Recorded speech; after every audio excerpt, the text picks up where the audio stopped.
Donc, bien, nous allons continuer. Alors, après avoir mis nos deux formules somme et somme-ci, on va arrêter pour l'instant les formules. Et là, je vais créer des listes à menu déroulant. Donc, pour ce faire, je vais changer de feuille. Alors, la première liste de menu déroulant, je vais choisir mon mode de paiement. Donc, je vais prendre la feuille 3 et je vais créer cette première liste. Alors, par prélèvement,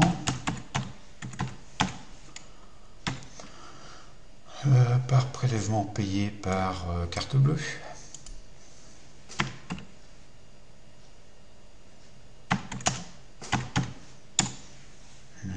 Par type. Alors, qu'est-ce que je peux? Dépôt.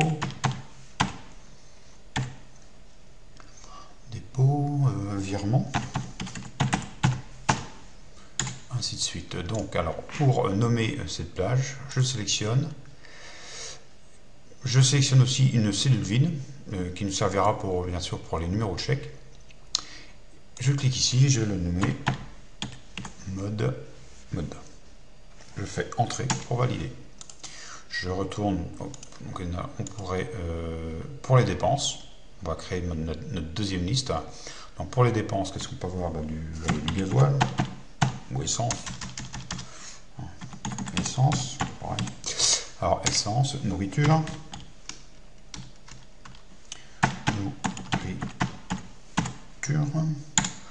Divertissement, habillement, ainsi de suite. Donc là, c'est pareil, je vais sélectionner une case vide, en cas où j'aurai autre chose à mettre. Je clique ici, je la renomme M2 et je valide. Donc mes deux listes menu déroulant sont créées. Donc je retourne sur ma feuille 1. Donc dans le mode de paiement, je me positionne sur ma première cellule, données, valider les données, en liste, égale mode. Bon, ça s'est affiché, parce que normalement quand on ouvre la fenêtre, elle se trouve comme ça. Donc je fais liste, puisque c'est une liste, et je tape le nom de ma source, qui est égal mode. OK. Donc là je vois que ça marche. Je vais cliquer et sélectionner toute cette plage. Voilà. Et là, je m'aperçois que ma liste menu déroulant s'affiche dans toutes mes cellules. Maintenant, je vais sélectionner mes dépenses, validation des données, liste, c'est fait, OK. Donc là, je vois que ça marche. Je vais effectuer la même chose, je vais sélectionner ma cellule, clic gauche, je glisse et je relâche. Bien sûr, j'aurais dû mettre une cellule vide, sinon, voilà, je sélectionne et voilà. Ici, je vais faire la même chose, validation des données, égale mode 2, OK. Donc, je me suis trompé. Donc, je fais validation, et là, ça va être mode. Voilà, je sélectionne, je glisse. Ici, la même chose, validation des données, égale mode, égale.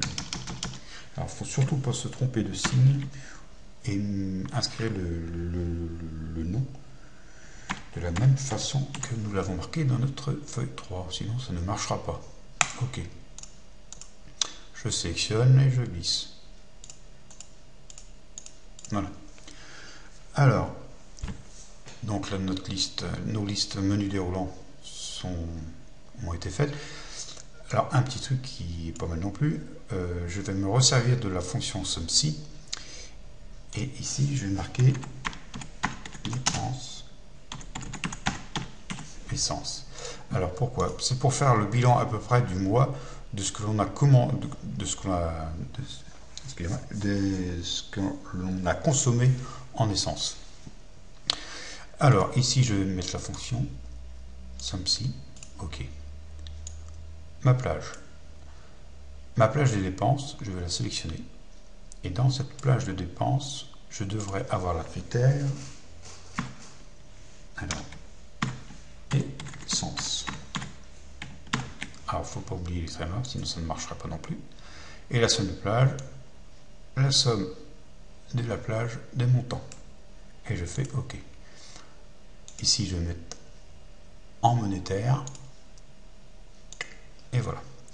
Donc, j'ai un montant de 50 €. Si je lui attribue la critère gaz essence, je vois que cette somme va s'afficher dans cette cellule, dans la cellule dépenses essence. Si j'ai fait 2 fois le plein de mon véhicule, j'ai mis 40 €, on s'aperçoit que là, j'ai dépensé 90 €. Par contre, si je mets une autre critère, vous voyez bien qu'il ne va pas s'additionner. Donc ça c'est bien, c'est pour faire le bilan du mois, surtout sur une dépense qui revient assez souvent. Et lorsque notre tableau est bien complet, on ne peut pas voir où ça se situe vraiment. Donc eh bien, avec ce petit truc là, on peut s'apercevoir que c'est ça va quoi. Voilà. Alors, donc ça marche. De ce tableau, qu'est-ce qu'on peut en tirer encore? Bon, les dates, ça c'est pas un problème. Les ressources. Alors, ressources, on peut très bien aussi. On va les nommer comme ça. Alors, ça, on va l'encadrer, on va le garder. On va lui mettre une couleur.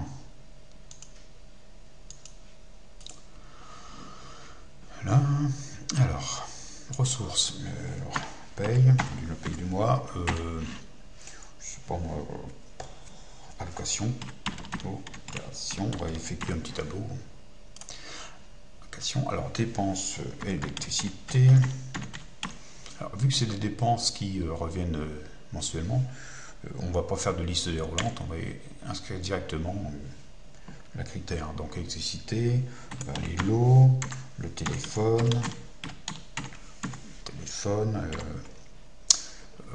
le loyer, et voilà. Et après, il y avait un peu de prêt, voilà, et le prêt. Alors, ces sommes, bien sûr, ne varient pas, hein, vu que c'est des prélèvements mensuels. Alors, électricité, il y a des chiffres 50, 23, téléphone 45, le loyer 600, et j'ai un prêt de 200. Voilà. La paye 1500, allocation 300. Donc la paye tombe le 31, les allocations tombent le 29, et le 29, l'eau le 29, le téléphone le 30, le loyer le 28 et le prêt le 28. Voilà. Alors, le 28, le 29, le 31, ça c'est bien, mais de quel mois? Donc les mois, c'est simple, on va renommer notre feuille. Alors là, nous allons marquer janvier. De ce fait, il va nous falloir 12 feuilles. 12 feuilles plus une, puisque cette feuille-là, nous allons la garder, la renommer en liste. Donc cette feuille-là, on n'y touchera pas. Donc ce que l'on va faire, c'est que je vais terminer cette première feuille, et une fois que ça sera bien terminé, je vais la copier et je vais la coller sur 12 feuilles qui vont correspondre à l'année. Donc voilà, pour cette deuxième partie, je vais le stopper ici et je vais en faire une troisième partie. Alors, c'est bon.